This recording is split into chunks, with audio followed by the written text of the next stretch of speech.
Se o investidor é pessoa física, ele vai ter dificuldade de entender o relatório de análise que o analista faz para o fundo de pensão. Não vai entender, inclusive, muitas vezes em inglês. E não é só em inglês. Com siglas e o chavão do mercado, assim, os termos específicos dos setores, que, então, o que a gente tem verificado é que tem um movimento de simplificação, né, da linguagem necessária se o analista está trabalhando para o público, para o investidor de varejo, né?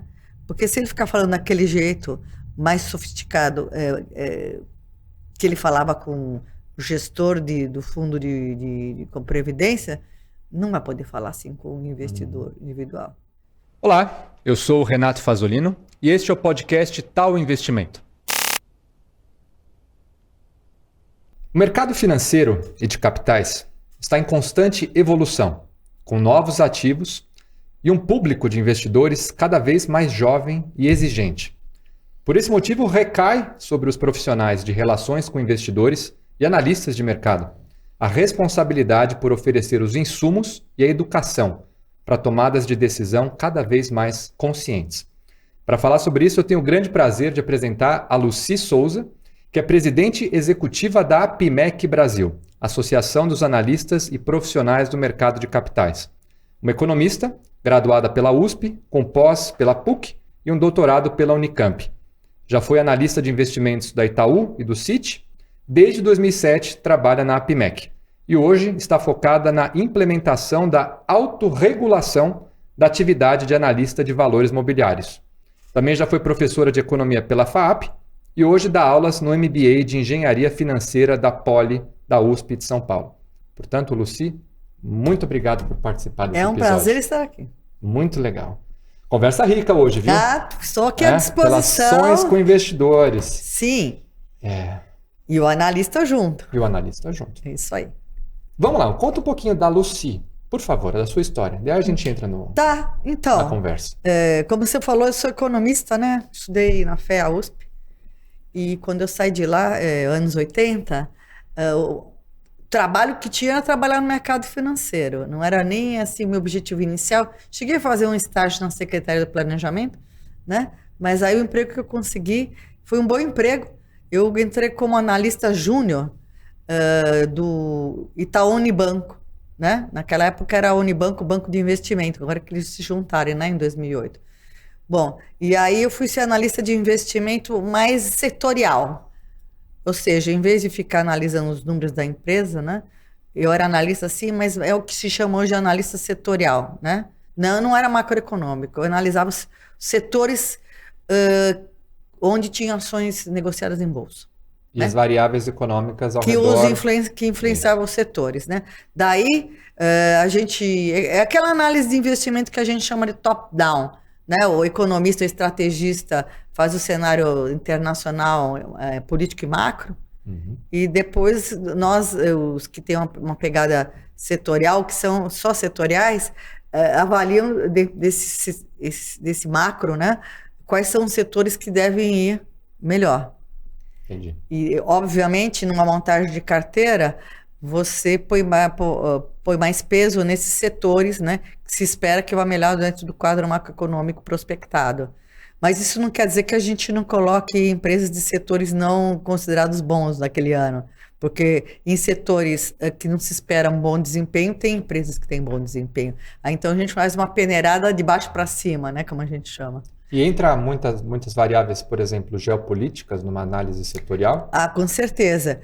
Quando eu comecei a trabalhar, eu me lembro muito, o nosso mercado de bolsa era muito fechado e pequeno, né? Não tinha. Depois que abriu nos anos 90, né, que a gente chama de abertura financeira, que começou a entrar investidor estrangeiro de curto prazo, né, ou não residente, e só mais recentemente que o investidor brasileiro pode investir em ativos lá fora. De qualquer maneira, eu estou falando isso, que mesmo numa economia mais fechada e mercado financeiro blindado para o investidor de fora, fazíamos análise geopolítica, porque as ações, digamos assim, que a gente chama hoje de commodities, né? Elas eram exportadas, as empresas exportavam, né, as commodities. E então a gente analisava, eu lembro muito bem que o principal era analisar o mercado de petróleo, por causa da Petrobras. Naquela época ela era importadora de petróleo, olha só. Pois é. e eu era analista de petróleo. Mas ela já estava prospectando, né? E outra que era importante que a gente analisava era o mercado de minério de ferro por causa da Vale do Rio Doce. Então, sim, a gente já fazia as análises geopolíticas e, claro, depois que começou a abertura financeira, que o investidor estrangeiro começou a entrar, e o analista também doméstico, o gestor doméstico, começou a ter que olhar o mercado internacional, né? Também para oferecer vários produtos financeiros para o investidor doméstico, né? A geopolítica ficou mais importante, né? E essa blindagem que existia antes, naquela época, ela se tratava só de como é que era? O dinheiro não podia entrar ou ele era tributado? O que dificultava a entrada do capital estrangeiro? Não podia investir investidor estrangeiro em Tinha um ativos bloqueio, né? domésticos. Tá. Depois, teve a famosa resolução 1289, que agora já mudou. 2009. Isso é final dos anos 80, tá? Não, mas nos meus anos de bolsa eu lembro que eu falava direto da Então você 2008, lembra. 2009. Ela foi progressivamente flexibilizando até chegar no anexo 4 dessa instrução, em que liberou porque o investidor não residente poderia investir em ativos negociados no mercado de capitais domésticos, desde que ele fizesse um cadastro, né, no Banco Central e que ele nomeasse um representante doméstico, né, ele poderia começar a comprar esses, e aí começou, né? E aí depois mudou a resolução, flexibilizou, progressivamente foi flexibilizando, mas antes não podia. A primeira maneira do investidor estrangeiro investir no Brasil era no tal do Fundo Brasil. Foi o primeiro jeito de investir em ativos do Brasil. Caramba, hein? É. A gente fala que existe o mercado financeiro e o mercado de capitais. Qual que é a diferença entre os dois? O mercado financeiro é o mais amplo, tá? É o guarda-chuva, digamos assim, em que inclui diversos segmentos. Então, o mercado financeiro significa o mercado monetário, né? Que é que, digamos assim, é a tesouraria, né? Dos bancos se relacionando com o Banco Central, né? O mercado monetário, é aí que rola a formação da taxa de juros básica da economia, né?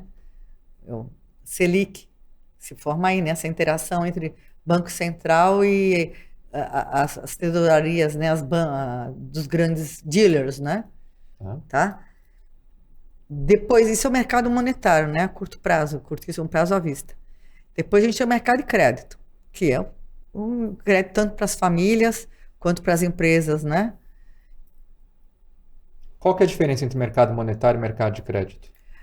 O mercado monetário é, digamos assim, são as sobras de dinheiro das unidades que aplicam no interbancário, digamos assim, sobras de tesouraria, digamos assim, e que por trás tem toda a liquidez da economia. Agora, o mercado de crédito, o funding dele são os depósitos à vista e os depósitos a prazo que os clientes dos bancos colocam nos bancos, né?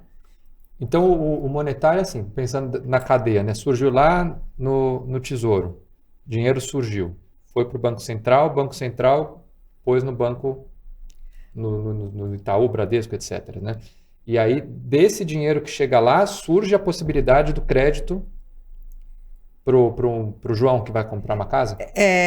Bom, é que tudo se comunica, né?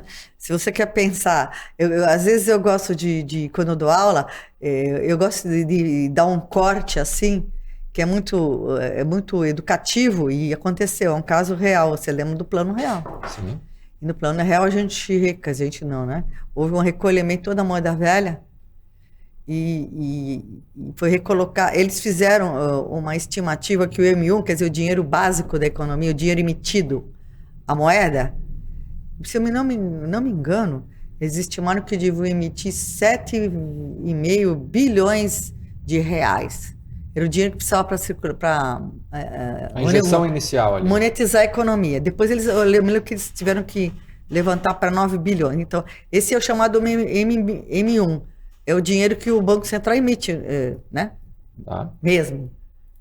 Depois, conceito monetário, você vai acrescentando ativos, são quase moeda, até chegar no M4. Então, todo esse é o dinheiro da economia.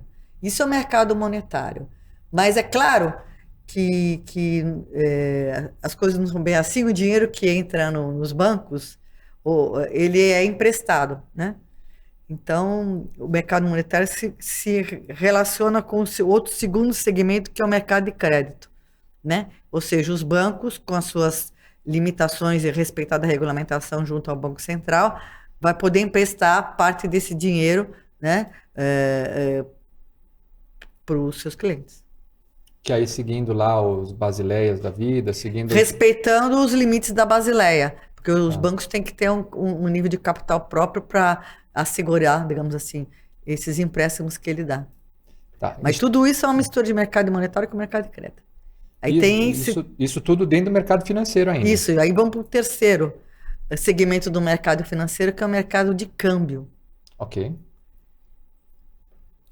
Que aí é um segmento, né, em que se faz a troca de moedas, né? Moeda local pela estrangeira, estrangeira pelo local, né? O mercado também é muito dinâmico, né? Que é alimentado pelos exportadores que trazem divisas, né? E os importadores que precisam comprar essas divisas, né? Para fazer suas importações. Esse é o mercado ligado ao comércio exterior. Daí tem o movimento de câmbio ligado ao investimento, né? Como a gente acabou de falar, que a economia está bastante aberta para o investidor estrangeiro, e eles trazem, né, dinheiro, dólares, porque precisam aplicar em reais, então eles fazem câmbio, né? E ainda tem um outro tipo de dinheiro que vem do exterior, que é aquele chamado investimento direto, né? Que aí já é investimento nasce casado nas ali. empresas, né? Para aportar nas empresas. Então, tudo isso gera a necessidade de fazer trocas cambiais, né? Tá. Sem falar nas viagens, obviamente, né? Viagens internacionais e de volta, né? Que também demandam recursos. Então, câmbio, crédito, e moedas, o último, mercado de capitais. E mercado de capitais. Então, o mercado de capitais, finalizando, é um segmento do sistema financeiro, né? Em que, digamos assim, o horizonte normalmente é de prazo indeterminado ou de médio e longo prazo. Prazo indeterminado, por exemplo, é você comprar ações. Você pode fazer um day trade, quando comprar e vender no mesmo dia, ou ficar por muito tempo, prazo indeterminado. E tem outros mercados de capitais mercado de derivativos que a gente estava conversando, que tem prazos, né? Prazo de vencimento, coisas assim. E também tem instrumentos de renda fixa, né? Que aí depende do prazo de vencimento, né? Dos títulos, né? Seja um título privado ou do Tesouro Direto. É como se o mercado de capitais fosse a derivada do negócio, porque eu estou comprando uma ação da Petrobras. A Petrobras, por sua vez, faz operações de câmbio, toma crédito, tem reservas. Os mercados são relacionados. Inclusive, o mercado de capitais, digamos assim, tem um investidor não residente, que teoricamente ele passou pelo mercado de câmbio, né? Então, essa divisão entre segmentos do mercado, ela é regulatória, sim, porque o Banco Central e a CVM fazem disposições para esses ramos do mercado em separado, né? E também ele é, digamos assim, educativo, né, para você explicar. Mas no mundo real é tudo meio mesclado. Eu queria destacar uma coisa importante no mercado de capitais, que em estrito senso, em última instância, quando os economistas, né, ex post, ele é o financiador das empresas, né? Porque se tratar de um dinheiro de curto prazo, o investidor aplica, né, comprando ações da Petrobras ou com o título, uma debênture da Vale do Rio Doce. Em última instância, você está investindo, né, nessas empresas, está aportando dinheiro para essas empresas investirem, né, digamos assim. Mas se não tivesse, eu quero dizer, sem o mercado financeiro, não há mercado de capitais. Não, o mercado financeiro é o guarda-chuva maior. É o guarda-chuva maior. Tá. Mas ao mesmo tempo, o mercado de capitais que financia. Possibilita que a empresa possa fazer uma operação de câmbio, por exemplo. Então é quase um yin-yang ali, de que um está embaixo do outro, mas sem o de baixo, o de cima também não existe. Exatamente. Tá. Acho que isso é até uma boa proxy aí para a próxima pergunta, né? A gente estava falando sobre influência geopolítica, por exemplo.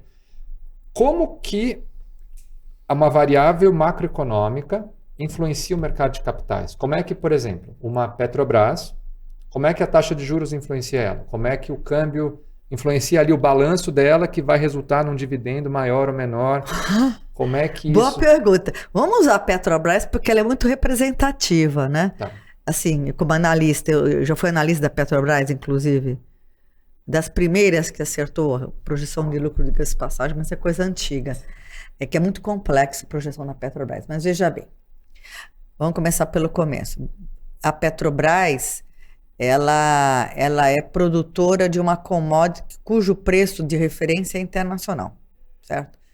Então, nesse aspecto, vai depender também da política de preços que ela executa, né? Porque ela, digamos assim, a commodity que ela produz é precificada no mercado internacional pelas condições de produção e de comercialização globais, certo? Certo.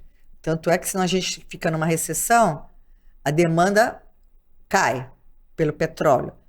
Então, a pressão de rebaixar o preço pelo lado da demanda. Uhum. Tá? Mas pode acontecer uns problemas no preço da Petrobras por problemas de oferta. Digamos assim, uma guerra entre países produtores de petróleo que eles reduzam a produção. Então é um problema de preço pelo lado da oferta. Começa aí a confusão, né? Ok. Para chegar na... Você entendeu? Oferta e demanda já entrou do preço como... internacional. Tá. Aí, mesmo que a Petrobras seja uma produtora de petróleo, o petróleo que ela produz não está adequado à estrutura de refino que ela tem. Porque a estrutura de refino que ela tem é antiga e era mais voltada para um tipo de petróleo que o Brasil não produz. Então tem toda uma coisa de que tem que fazer um blend. A Petrobras também tem que importar um pouco de petróleo para algumas refinarias. Algumas refinarias até foram privatizadas agora. Hein? Uhum. E também ela exporta o petróleo que ela produz, uma parte. Então ela tem, embora ela diz assim, se pode dizer, mas nós já somos autossuficientes em petróleo, é verdade. Mas ainda nós exportamos uma parte e importamos outra, importamos derivados também. Então a gente está conectado com o mercado internacional, tá? Ok. E a política vigente é de que a Petrobras ajustasse os seus preços domésticos cada vez que houvesse oscilações nos preços internacional e na taxa de câmbio, porque a gente importa em dólar, né? Uhum. Entende? Aí, claro, cada governo vai dar uma diretriz e reajusta imediatamente. Pode ser que o próximo governo fale, não, faz um mix, faz um reajuste mais suave, cada 3 meses, faz uma média trimestral, né? Mas, digamos assim, não pode fugir muito do mercado internacional, mesmo sendo, em termos brutos, autossuficiente. A não ser que você faça um derivativo ali para travar um preço, para um exatamente, swap, alguma coisa assim. Exatamente. Aí, então, a gente falou de preço da commodity e a taxa de câmbio, que obviamente impacta o preço internalizado, porque ele é importado em dólar, denominado em dólar. Né? Perfeito. A taxa de juros, o que impacta a Petrobras? A maior parte das empresas tem endividamento. E até por estratégia de estrutura de capital, porque o endividamento a despesa financeira é dedutível do imposto de renda. Do imposto de renda. Então, tem toda uma teoria de finanças, que é a estrutura ótima de capital, tem que misturar o capital próprio, que é o acionário, com o capital, que seria mais caro, com o capital de terceiros, né? Que, considerando que é dedutível, acabaria sendo mais barato. Aí vem a teoria do WOC, né? Custo ponderado de capital, né? Que é a nossa taxa de desconto, porque o analista trabalha com isso. Tá? Você vê que eu tenho uma história interessante sobre isso, porque na época da BMF, a Bolsa sempre teve muito dinheiro, né? Caixa, porque ela precisa para poder fazer a liquidação, a clearing, né? Sim, a clearing. Uhum. Ela tem muito dinheiro, né? Caixa, né? Em espécie. E naquela época não tinha dívida. E eu falava, naquela época eu estava ajudando a fusão e tal, e eu estava direto com o CFO, né? Eu levei uma patada dele uma vez, porque eu falei, a gente precisa colocar dívida nessa estrutura de capital. É isso que estão falando. Vai pagar despesa financeira à toa? Eu falei, não, mas veja o WOC, veja a compensação, benefício tributário, tal. Levei uma baita bronca. Passou 2 anos, estava lá uma dívida registrada. Falei, tá vendo? Então, Não estava mais para poder depois, né, devolver a pancada ali, mas isso, agora eu entendi. Então falamos de preço, câmbio e juros. isso. Então, essas variáveis macroeconômicas ou setoriais, por causa do barril de petróleo, né, que é uma variável setorial, mas é global, impactam o balanço de uma companhia que nem a Petrobras. E assim, se você pode replicar esse pensamento pensando na Vale do Rio Doce, em vez de pensar no barril do petróleo, você pensa no minério de ferro, que também é cotado no mercado internacional. Essas são as empresas de commodity. Por exemplo, também aquelas que exportam papel e celulose, que também é precificado no mercado internacional. E o Brasil é um país de commodities, né? De exportador de commodities, né? Voltou para trás, inclusive, né? Porque ele exportava mais manufaturados relativamente no passado. Tá. Acho que isso, então, traz uma boa gama já de informações sobre e o profissional de relações com investidores / analista de investimentos, né? Como é que um analista, um profissional de RI, ele está dentro de uma empresa, no caso Petrobras ou Vale, seja minério, petróleo, que tem toda essa amplitude de variáveis macroeconômicas, que tem toda essa complexidade geopolítica, que tem toda essa política interna de dividendos e não sei o que, assembleia, o que faz o profissional de RI? O que constitui essa atividade desse profissional que precisa traduzir tudo isso e ainda interagir com o analista? Perfeito, boa pergunta. Vou começar pelo começo. Tá Pela legislação vigente, eu chamo de legislação vigente a legislação mãe, que é a Lei das Sociedades Anônimas, mas aí na sequência tem os normativos da CVM, né, que disciplinam as companhias abertas. Então, as companhias que abrem capital precisam, abrir capital significa distribuir publicamente seus ativos para captar recursos, né, essa abertura de capital. As companhias têm que ter um diretor de relações com investidores, é mandatório, tá? Então, muitas vezes o cargo formalmente é acumulado com o diretor financeiro, CFO, né, que se fala em inglês. Mas, na verdade, se ele está acumulando esses 2 cargos, ele pode ser o responsável junto ao CVM, mas quem faz o dia a dia é o profissional de RI, ou seja, o cara da empresa que só faz isso, né? Então, o diretor de relações com investidores, às vezes ele é o responsável, mas não é ele que está no dia a dia, né? O profissional de RI, o dia a dia, é realmente aquele profissional, né, que é responsável por digamos assim, fazer a gerência, captação e gerência de todas as informações que são obrigatórias para mandar para a CVM e para a Bolsa, que por sua vez vão dar transparência para os investidores, né? Então, o profissional de RI, ele tem o trabalho interno de juntar as informações obrigatórias. A mais comum são as demonstrações financeiras, anuais e os trimestrais, muito queridos, né, esperados pelos analistas. Ou seja, os informes dos resultados financeiros, né? Sim. E essa informação principal. E na sequência você tem as informações, vamos chamar assim, é o formulário de referência, são as informações cadastrais da empresa. Cadastrais, assim, fala tudo sobre a empresa, né? Aquele formulário, aquela leitura de cabeceira, assim, né? Começa falando sobre a governança da empresa, composição do conselho, currículo dos conselheiros, dos diretores, e assim sucessivamente, a história da empresa, fatores de risco. E se vocês entrarem no formulário de referência, é a fotografia da empresa, né? Tá? É o book da empresa. Fora isso, quando a empresa vai lançar novos ações ou títulos de dívida, tem que fazer o documento específico, né, daquele lançamento. Tem mais informações, né? Tipo um prospecto? É o prospecto, né? Tá. Então, isso é o que o profissional de RI tem que cuidar. E aí vem o lado mais estratégico, que ele tem que captar, junto à diretoria e conselho, quais são as estratégias empresariais, porque o mercado vai perguntar ao profissional de RI, ele não vai, o mercado dos analistas não vão perguntar só. Quais são os números? Né? Exatamente. Afinal, os números dos próprios analistas e investidores são capazes de ler, né? Exato. Então, O analista entra como? O analista é outro lado.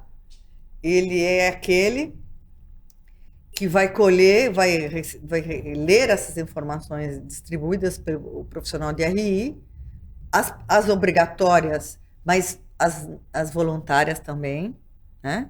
Que o profissional de RI pode dar. E não pode dar para um grupo privilegiado, tem que dar para todo mundo. Outro problema, assim, um problema não, é um desafio, né, do profissional de RI, é que essa informação, tanto as obrigatórias, obviamente, né, mas as voluntárias, que aí é mais, aí que rola o perigo, as voluntárias, elas sejam distribuídas de forma equânime. Ou seja, para todo tipo de investidor e ao mesmo tempo. Exato. E para público local e internacional. E não pode ser guidance, não pode prever, não pode ser bola de cristal também.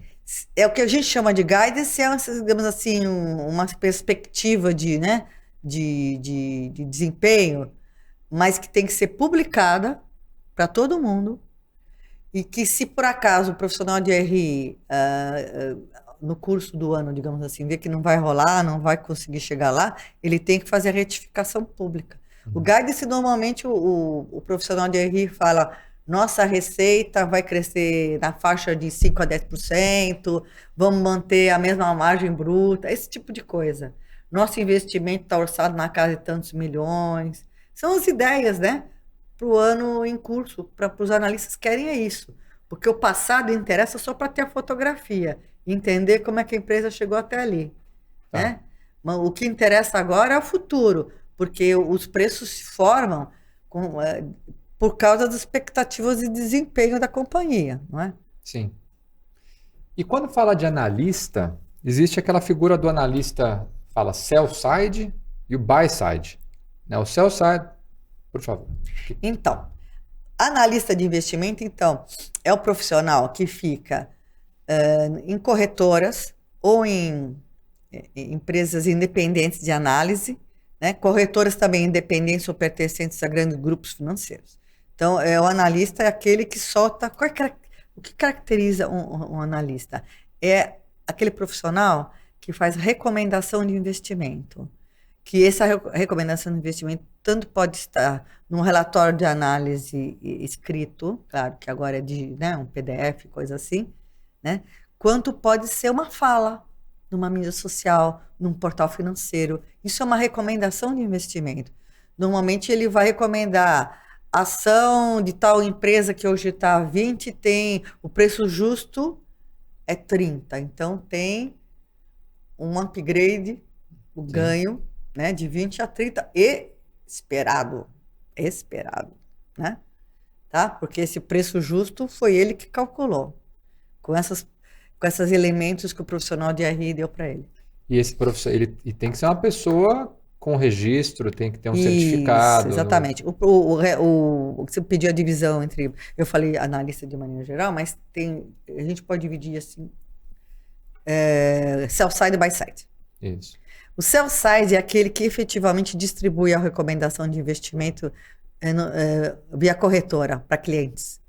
Ou casos de análise independente também para os seus clientes. Então, ele distribui para o público a sua recomendação de investimento. E normalmente é vendida, né? Ou então está embutido no preço da corretagem, né? Sim. E o objetivo é que... Por isso que chama sell side, não é que ele está mandando só vender. O objetivo é gerar corretagem, tá? Então, o analista fala: olha, Renato, sou eu, Luci, analista Luci. Renato, eu acho que está na hora de vender a Petrobras. Está no preço justo, então não vai ganhar mais nada, então vende. Aí tudo isso aí. Você leu o meu relatório, você achou que está muito bem fundamentado, você concorda, vamos vender. Aí então você dá uma ordem da corretora para quem não trabalha. Eu sou analista da corretora. Perfeito. Sell side. Muito bem. Tem corretoras que não têm analista próprio, então ele usa essas casas de análise dependentes, assina, né, os serviços. Sell side. O buy side é um analista que trabalha para dentro, trabalha com gestor de carteiras. Normalmente gestores de fundo de investimento ou de previdência complementar. Tá? Ou seja, ele não dá recomendação para fora, ele não está interessado, ele não trabalha para que clientes leiam o trabalho dele e dê ordem de compra e venda. Ele trabalha junto com o gestor que está fazendo a gestão da carteira, seja de um fundo de investimento, seja de um fundo de previdência complementar. Então, ele é para dentro, digamos assim, né? Tá. E hoje, embora todo mundo seja analista de investimento, a CVM já faz tempo, né? Desde 2010, exige que esses analistas que distribuem relatórios de análise, que a gente grosseiramente chama de sell-side, né? Eles passem por exame de certificação. E mais recentemente, certificação é desde 2003, todo mundo tem que passar no exame. Exames que a PMEC oferece, né? E desde 2010, além de passar no exame de certificação, o trabalho dele passa a ser supervisionado por nós, a PMEC. É o pós-certificação. É que nem a BSM faz, né? Tem papel de autorregulador, né? Você entende que você trabalhou na B3. Sim, sim. Então, o que a BSM faz é só aquela disciplina, outras coisas, né? Ligadas mais a corretoras, a assessores de investimento, clientes, né? A BSM disciplina essa área. Mas é autorregulador também, nós também. Tá? Um bom gancho, então, para falar sobre a PMEC. Sim. E essa relação com o IBRE. Bom, primeiro, a PMEC, Associação dos Analistas e Profissionais do Mercado de Capitais. Então, aqui entra tanto o buy-side como o sell-side. Isso. Entra. E tem essa relação com o IBRE, para quem não sabe, o Instituto Brasileiro de Relações com Investidores. E tem esses exames de certificação, ou seja, um foco grande em educação e nessa autorregulação. Nosso exame de certificação, originariamente, o conteúdo programático era a regulação do mercado de capitais brasileiro, e perguntas de finanças, de matemática financeira, contabilidade, né? Mas agora, progressivamente, a gente foi incorporando também as próprias normativos, né? No caso, a instrução do analista, sobre a conduta do analista, o que o analista pode ou não fazer. Então, tem um pouco de perguntas também de autorregulação na própria certificação. Entendi. E essa certificação, ela tem duração? Ela dura 5 anos. Depois você tem que fazer a renovação, que pode ser feita por um exame mais simples, que atualiza conhecimentos, que chama exame de renovação, ou você provando, juntando documentos, né? De que você tem feito educação continuada, ou seja, seminários, congressos, uma pós-graduação, tudo na área de finanças, né, obviamente. E tudo isso o analista pode ir juntando. A gente tem um formulário, então ele não precisa fazer exame de novo se ele não quiser. É só ser disciplinado, organizado e guardar os certificados, né? Dos congressos, eventos, que eles vão mesmo, né? Sobre essa, até uma provocação, até para dar um gancho para a próxima etapa aqui, né? Sobre os cursos, formações, seminários, etc., na área de finanças. Tá. Eu sou contador de formação. Fiz MBA em finanças e projetos. Trabalhei com finanças 18 anos, quase. Aí eu estava mencionando antes dessa conversa, né? Eu morei fora e voltei para o Brasil. Aí eu comecei a estudar o storytelling. Comecei a estudar conceito, comunicação, semiótica. Comecei a entender, virei ator de teatro, amador, né? Amador. Mergulhei na comunicação. Sim. Aí eu comecei a ver, finanças e comunicação são aparentemente dois mundos, água e óleo, eles não se conversam tanto, mas um é número, o outro é narrativa, mas se comunicam. Né? E até para continuar a provocação, a senhora tinha mencionado que a função do RI normalmente é acumulada com o CFO, né? Com o diretor financeiro, normalmente acumulada com o diretor financeiro.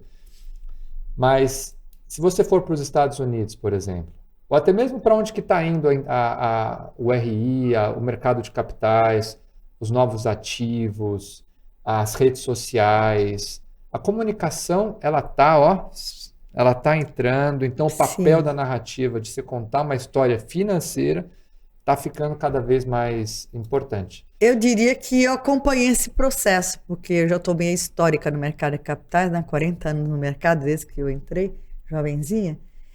E antes não tinha nem profissional de RI, eu sou pré-profissional de RI. existia, chamava diretor de relações com o mercado, depois mudou para relações com o investidor, já existia isso na regulamentação, mas assim, quem dava alguma informação, além de soltar o balanço para o mercado, que atendia o analista era o contador, entendeu? Que é uma pessoa que, diga-se de passagem, assim, falando de estereótipos aqui, o contador, via de regra, não é um bom comunicador. Isso. Assim como um comunicador, um jornalista, um redator, sei lá, normalmente também não entende patavinas de finanças, né? Então é uma equação meio complicada. Mas quando começou assim, até porque conforme a gente foi abrindo o mercado de capitais para o investidor estrangeiro, a gente foi internalizando as boas práticas internacionais, os avanços do mercado internacional.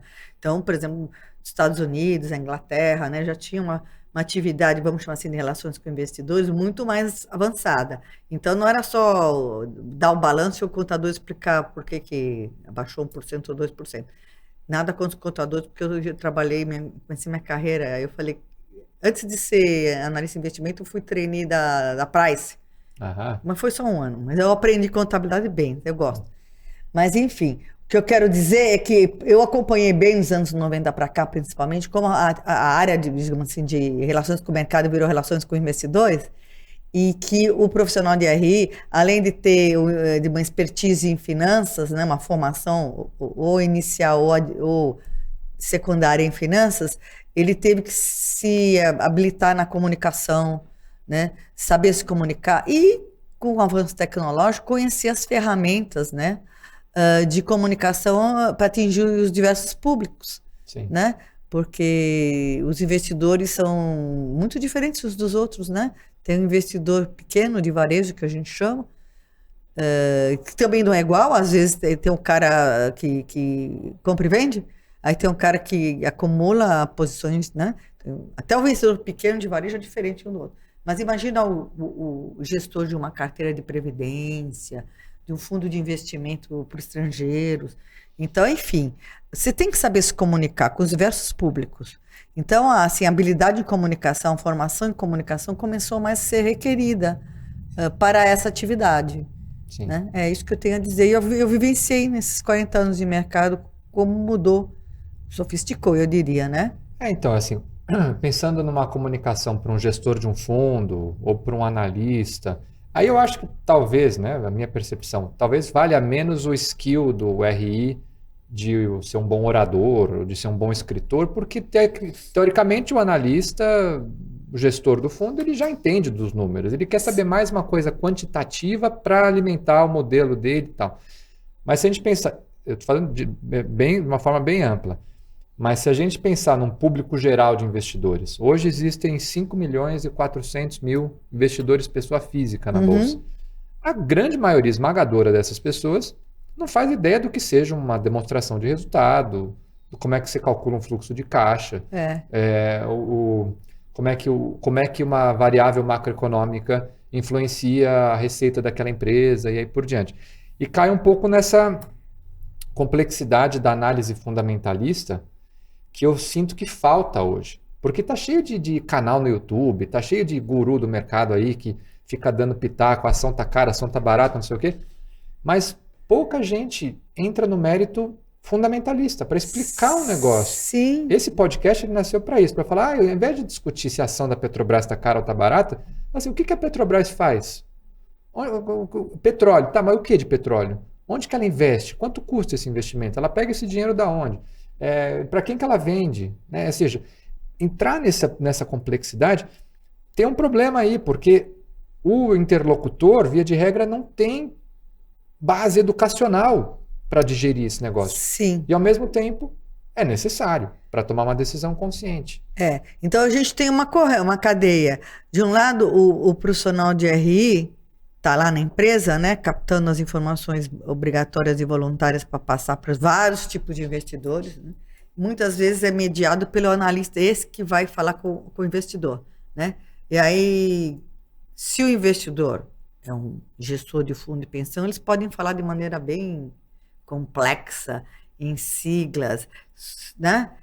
Agora, se o investidor é pessoa física, ele vai ter dificuldade de entender o relatório de análise que o analista faz para o fundo de pensão. Não vai entender, inclusive, muitas vezes em inglês. E não é só em inglês. com siglas e o chavão do mercado, assim, os termos específicos dos setores, que, então, o que a gente tem verificado é que tem um movimento de simplificação, né, da linguagem necessária se o analista está trabalhando para o público, para o investidor de varejo, né?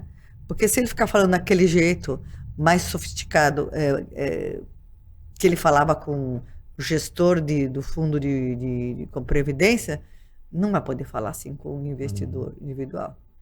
Aí que acontece? Ou você... Eu acho que tem algumas corretoras, eu não vou ficar fazendo propaganda, mas que já voltaram para... Acho que a XP, por exemplo, é uma delas, né? Que já se voltaram mais para o investidor de varejo. E aí já produzem um produto assim que fala mais adequado, Sim. Né? Então, e muitas casas de análise, empresas de análise independentes também fazem um relatório assim mais digerível para o investidor individual. Se você quer ampliar o número de CPS, né, que operando na bolsa e que eles operem bastante, né, recorrentemente, você tem que alimentar esses investidores de boas informações. Não pode cair na boca de guru, nem de influência que não tem formação. Não tenho nada contra os influência, mas influência sem certificação não pode ficar dando recomendação de investimento. E tem esse papo Sim. de liberdade de expressão, mas a liberdade de expressão vai até onde não vem um dano financeiro, e o papel da CVM é justamente agora está discutindo como é que vai resolver essa questão, né? Mas o fato é que digamos assim, o influencer, ele não pode dar recomendação de investimento sem ser certificado. Então, mas isso é até uma crítica até dura que eu faço, porque, tá, beleza, Guardando o direito influencer, de expressão, né? Que é mas ao mesmo tempo o influencer ele faz isso porque quem está na ponta, quem está assistindo o vídeo, tá pagando. tá pagando, mas assim, não quer, ele quer pílula mágica. Me fala isso, eu compro ou vendo. Eu não quero estudar contabilidade, eu não quero saber o que é EBITDA, eu não quero saber o que isso tem a ver a margem. Não, tá caro ou tá barato? Me fala aí. Ou seja, se tem guru fazendo porcaria, é porque tem demanda, oferta e demanda.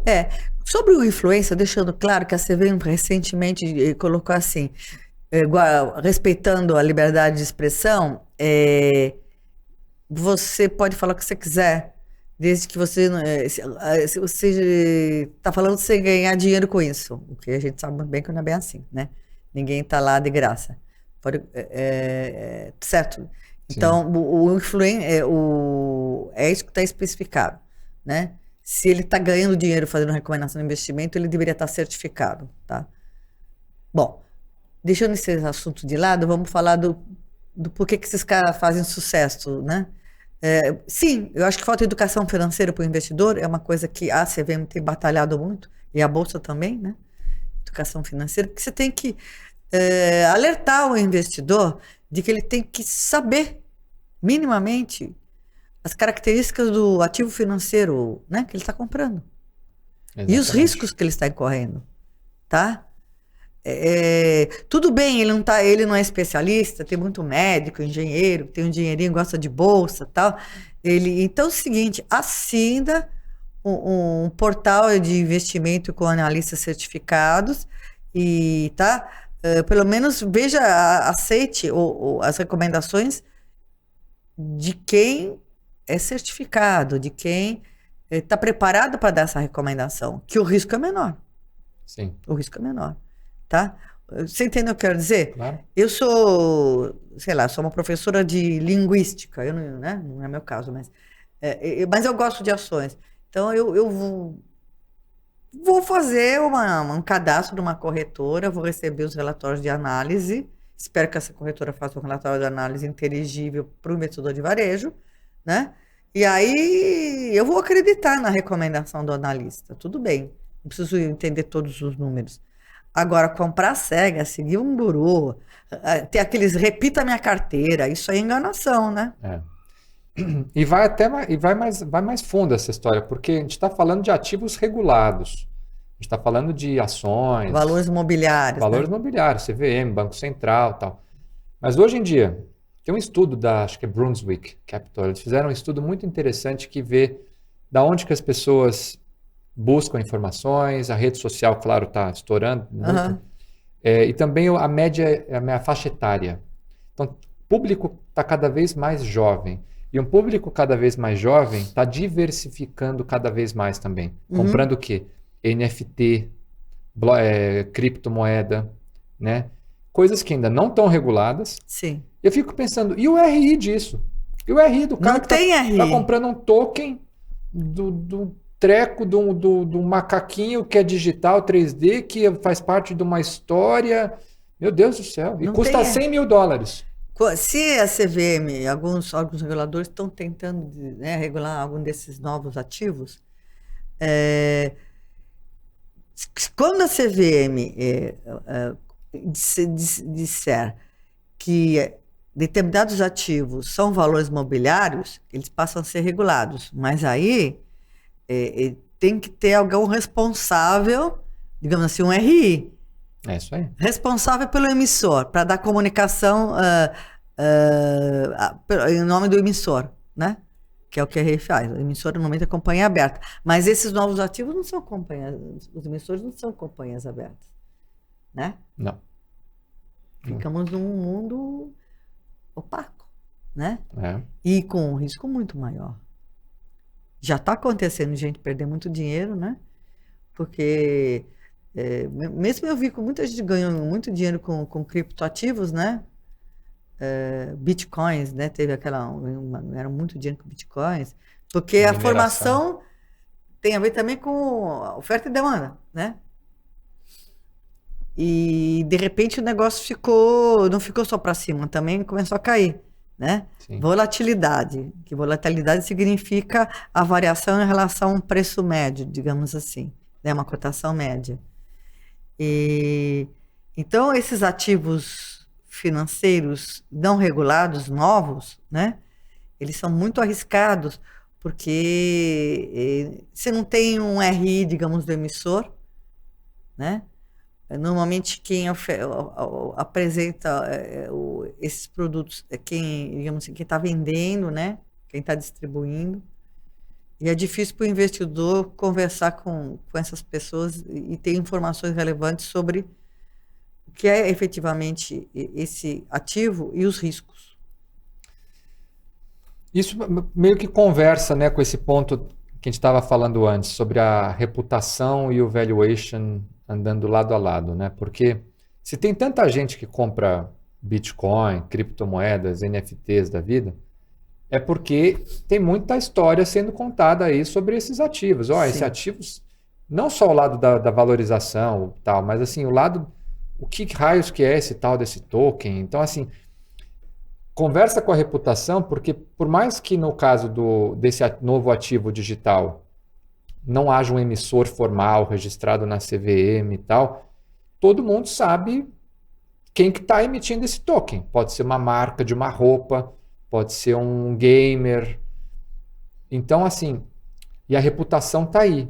Quem que é essa marca que vende essa roupa? Quem que é esse gamer? Que videogame que ele está jogando? É. Então, eu não sei se isso é uma brecha que surgiu do próprio mercado regulado. Eu vou me explicar.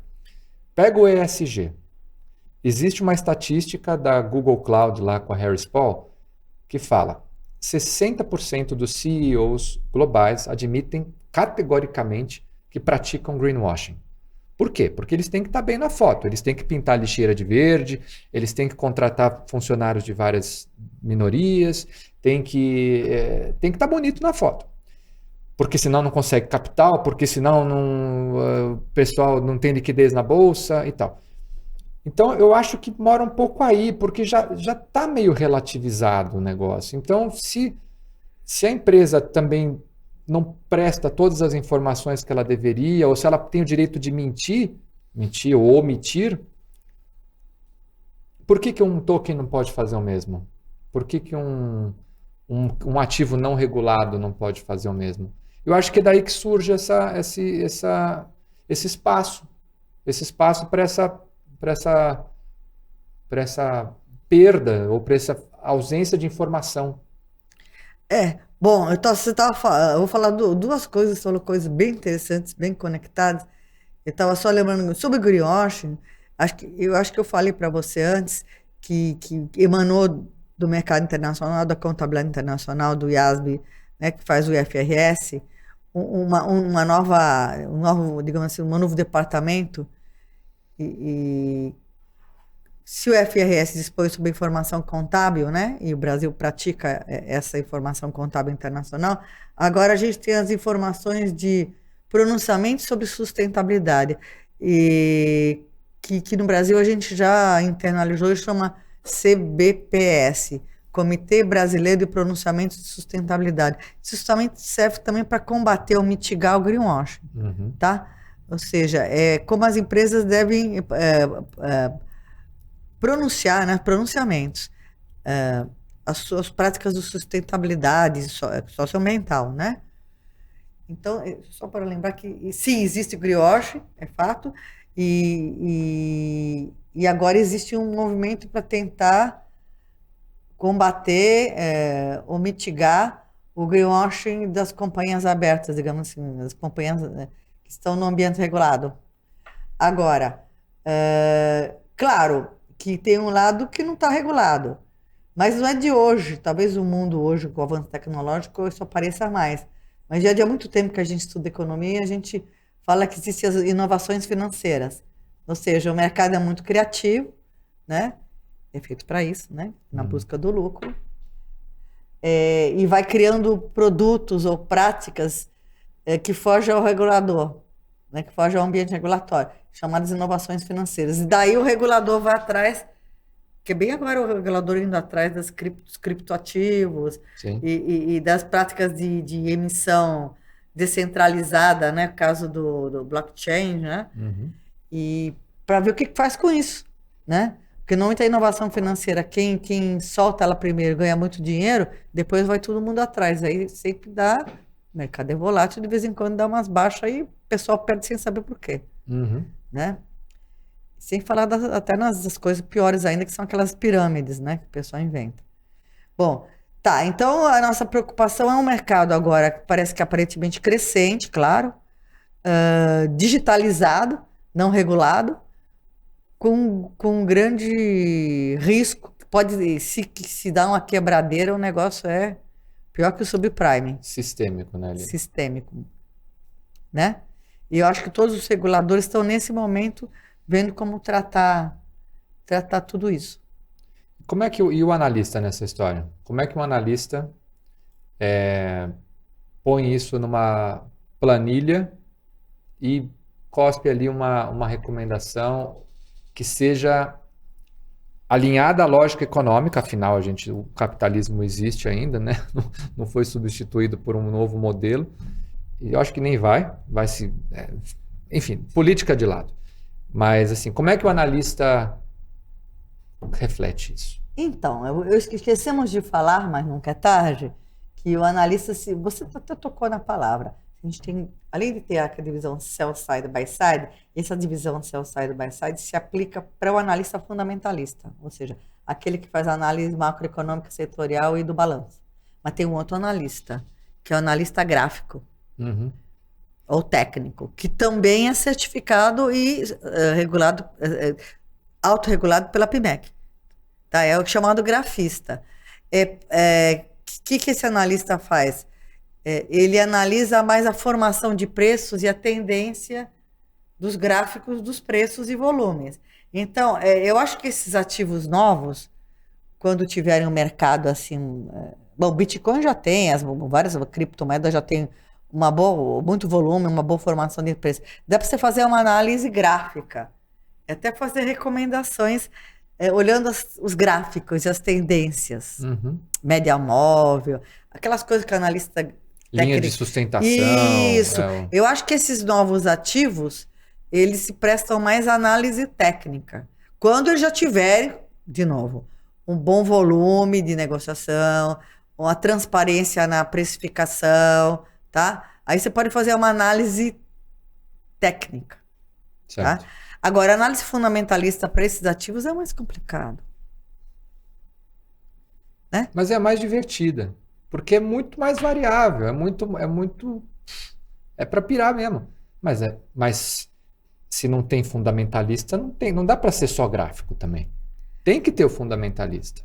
Para os ativos mais constituídos, assim, você faz, estou analisando uma Vale do Rio Doce, uma Petrobras, um banco e tal, então Não, para um token. Tem que ter o fundamentalista do token. Aí que você está... Aquelas moedas loucas lá, a moeda do cachorrinho lá. Tem aquela moeda do cachorrinho Você lá. pode se fazer, analisar, isso é quase um derivativo, ele deriva do quê? Né? Deriva do quê? Né? Aí você analisa o ativo base, digamos assim. Se tiver um ativo base conhecido, se não é uma ficção. Uhum. Né? Então, ainda não chegamos lá, tá? Eu acho que hoje o analista fundamentalista faz análise de ações, faz análise de BDRs, que é a ação, né, de empresas, emissoras internacionais negociada aqui dentro, no formato de recibos, que é a mesma coisa, só que não tem menos informação, né? Porque a emissora está lá fora, mas é o BDR. Aí faz também análise de ativos de renda fixa, tá? Já tem analistas de renda fixa, que é quase um analista de rating, mas é mais que de rating, tá? Analista de renda fixa, de valor imobiliário de renda fixa, né? Normalmente você vê análise de debêntures, né? E certificados recebíveis, desses que são muito negociados, né? Dívida, né? Então, já tem relatório fundamentalistas, tá? E com relação às técnicas, alguns desses relatórios fundamentalistas que analisam esses valores imobiliários também fazem uma análise grafista, tá? Uhum. Então a gente chama analista pleno, aquele que faz análise fundamentalista e grafista. Agora, de onde você vai pegar no meu pé, né? E os novos ativos? Está faltando fundamento, ou pelo menos a transparência desses fundamentos. Não, eu concordo. E eu pego no pé no sentido de que são coisas que... É um desafio. É um desafio. Então, do lado do analista, tudo bem. Agora, pensando então no seu João, na Maria, no pessoa física ali que tá ali, sobrou os 50 mil reais ali, quer investir. E hoje está se deparando com essa infinidade de ativos, alguns regulados, outros não regulados. Até pensando, fazendo um exercício de imaginação, assim, futuro, o mundo ideal. O que vai ser relevante, na sua opinião, para a Maria, para o João, para o Pedrinho, para a tomada de decisão lá na frente, para comprar um ativo que pode sim ser um token.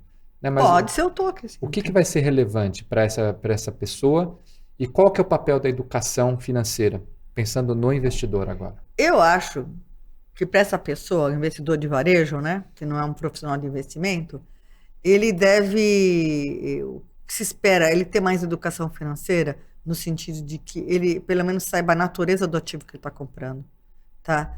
Como é que é a formação de preço e o risco que ele está incorrendo, tá? Uhum. Isso é o mínimo que ele tem que saber. E quem está vendendo isso tem que... Já tem, né? Uma regra da CVM que fala suitability, né? Que a gente chama de suitability. Uhum. Eu só não lembro o nome da resolução, que deve ter mudado, que a CVM está mudando todas as instruções para novas resoluções. Isso suitability, isso é voltado para quem vende produto, né? O distribuidor dos produtos financeiros. Ofereça o produto adequado ao perfil do investidor, né? Então, é o que se espera também que o distribuidor seja responsável, né? E que ofereça para o investidor um produto adequado ao seu perfil.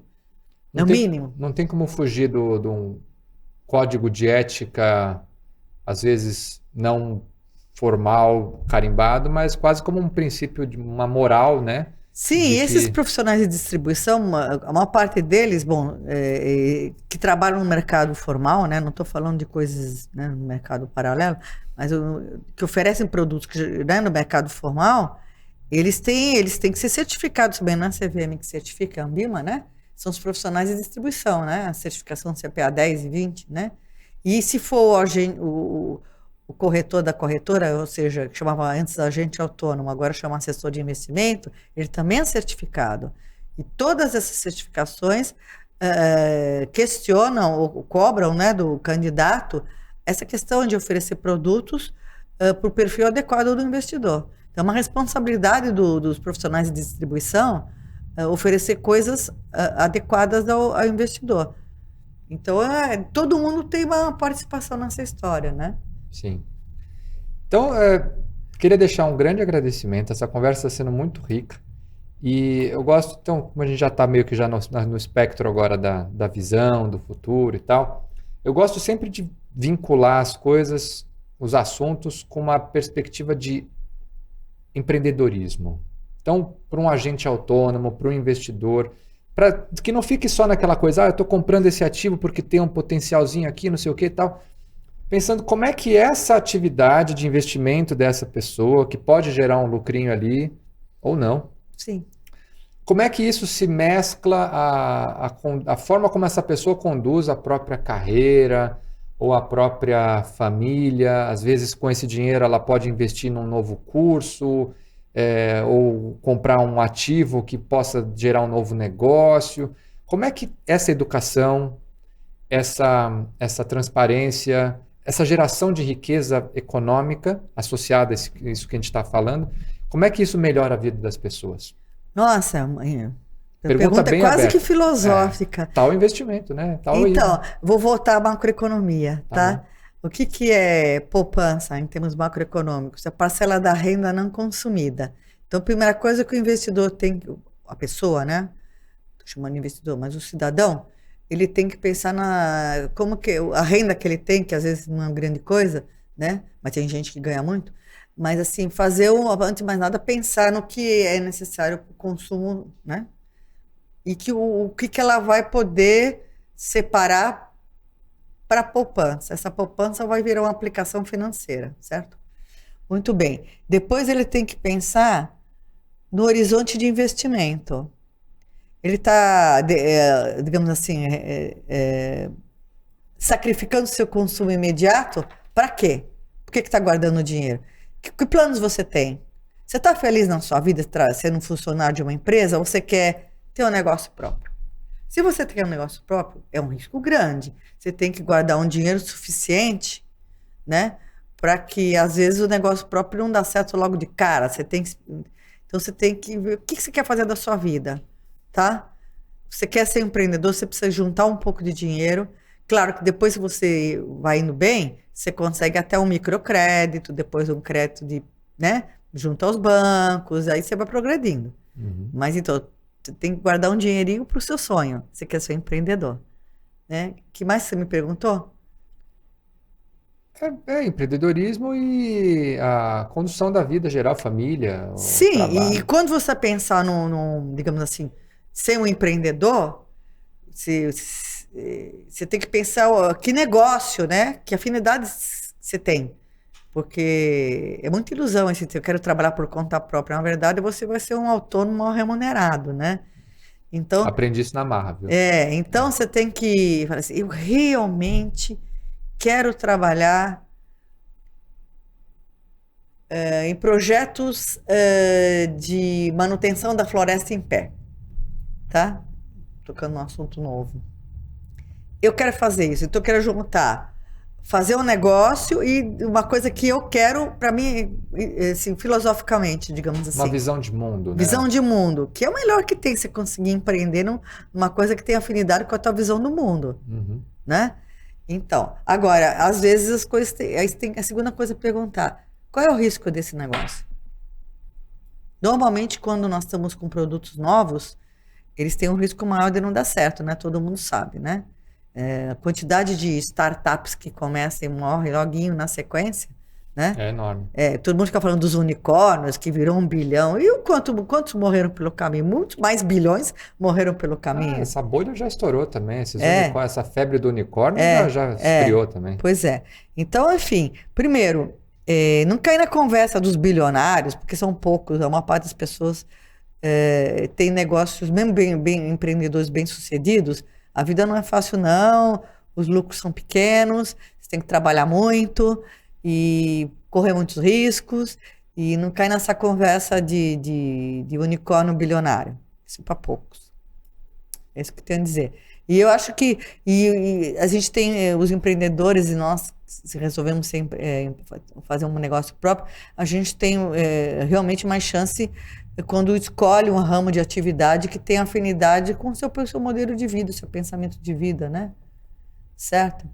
Puxa Por vida. exemplo, se você é contra armas, você não vai entrar num negócio de armas, né? Digamos assim. Agora, se você gosta de armas, vai lá, monta aí uma academia de tiro. Sim. E se você gosta de proteger o meio ambiente, que eu acho que é melhor, né? Você vai ter que se preocupar com muita coisa, desde as mudanças climáticas até os novos ativos, né? Que podem deixar a floresta em pé, tomar cuidado com o greenwashing, enfim. Até para pegar nessa deixa, né? Essa história de virar ator amador de teatro, né? Eu descobri que existe uma diferença quando as pessoas querem empreender. Vamos supor, o cara trabalha num banco ou numa repartição pública. Assim, eu gosto tanto de dançar, não sei o quê, então vai lá. Então vou empreender, vou abrir uma escola de dança. Existe uma diferença entre dançar e ser dono de uma escola de dança. Sim. E às vezes a pessoa busca esse sonho também, seria tão bom viver esse propósito, não sei o quê, mas aí cai no dia a dia ali, tem que fazer marketing da escola de dança, tem que pagar as contas, tem que... às vezes acaba se distanciando daquilo que a pessoa mais gostaria de fazer, que é dançar. Então, às vezes era melhor ter ficado no cargo, no trabalho, e dançar como um hobby. Eu concordo plenamente com você. Eu tive até uma experiência, só para dar uma risada agora, né? Eu sou economista, profissional de investimento, professora doutora de economia. Quando eu estava fazendo doutorado, até porque que eu não estava um pouco afastada do mercado, meu marido, psicanalista reconhecido, a gente gostava de ir para o boteco na praia, achamos que a gente abriu um boteco na praia e ser bem sucedido. Foi a pior coisa que a gente fez. Abriram o boteco? Abrimos, arrendamos, né? Olha, trabalhamos um monte, a gente não tinha expertise, perdemos dinheiro. Eu falei, nunca mais, entendeu? Voltei para o meu métier e meu marido também. Porque não confundir, né, também, coisa que você gosta, isso não quer dizer que você vai se dar bem empreendendo. Exato. Né? Que é uma outra promessa, que tem os gurus dos investimentos e tem o guru do empreendedorismo também, que é aquele que fala, vai, siga o seu sonho, não sei o quê, né? Isso mesmo. Então, não dá para fugir do alto conhecer a si próprio dói, conhecer a si próprio demora, conhecer a si próprio é caro, conhecer a si próprio não é uma ciência exata, né? Não. Então, mas é imprescindível. Sim, eu acho que a gente não pode também, né, mudar de vida como fuga, né? É isso, a gente tem que se conhecer por que está querendo mudar de vida. Às vezes você está negando a vida anterior, mas e aí? Vai chutar o pau da barraca e vai fazer o quê? Às vezes é pior. Meu irmão fala para mim, Renato, você é uma pessoa que precisa bater a cabeça na parede para saber que dói. Né? E assim, eu nunca aprendi tanto com os livros, eu sempre aprendi mais fazendo, né? E isso foi um erro que eu cometi. Também teve mas é uma... Não, mas peraí, eu acho que nem tanto ao mar, nem tanta terra. Se a gente não bater a cabeça, a gente não evolui. Né? Eu mudei a minha vida, quer dizer que não mudei radicalmente. Contei aí, você pediu para fazer uma reunião, um resumo da minha vida. Mas assim, no plano Collor, eu tinha um cargo muito bom no Citibank. Eu era assim, chefe da área de análise, digamos assim, subchefe, agora eu não lembro. Mas eu ganhava muito bem, tá? Eu poderia continuar lá no Citibank, ninguém estava me mandando embora. Mas eu estava completamente infeliz. E eu resolvi parar, aproveitar aquele vazio do plano real, plano Collor, e me engajar num PDV que o banco abriu, né? E fui fazer doutorado em economia. Mas o meu objeto de estudo foi o mercado financeiro, né? Então, assim, foi uma virada, mas assim, que não deixa de ter uma continuidade, né? Sim. Mas em termos de monetários, essa mudança foi, em termos monetários, foi para pior. Sim. Eu ganhava mais naquela época. Ah, mas também é o que você falou. Você não estava feliz, de que Fiquei muito adianta? mais feliz. Exato. Eu descobri nessa virada de chave aí que o ser vem antes do ter. É, Muita gente primeiro prefere ganhar dinheiro para descobrir quem é o que quer da vida. E eu acho que não. Primeiro você tem que saber isso, ou pelo menos dar um jeito de andar com os dois em paralelo. é isso Então, é mesmo. o ser primeiro, Eu acho que é essa arte de viver, a arte de sabe? viver. Isso aí, E puxa vida, e tá aí um bom desfecho para essa conversa. isso mesmo. Lucy, muito obrigado. Eu é que agradeço essa conversa super agradável, Bacana. né? E qualquer hora aí a gente conversa de novo. Vamos continuar a conversa. Tem muito assunto, muito. Tem. Tá Muita bom? história. Muito obrigado. Nada. E para você que está assistindo, até o próximo episódio.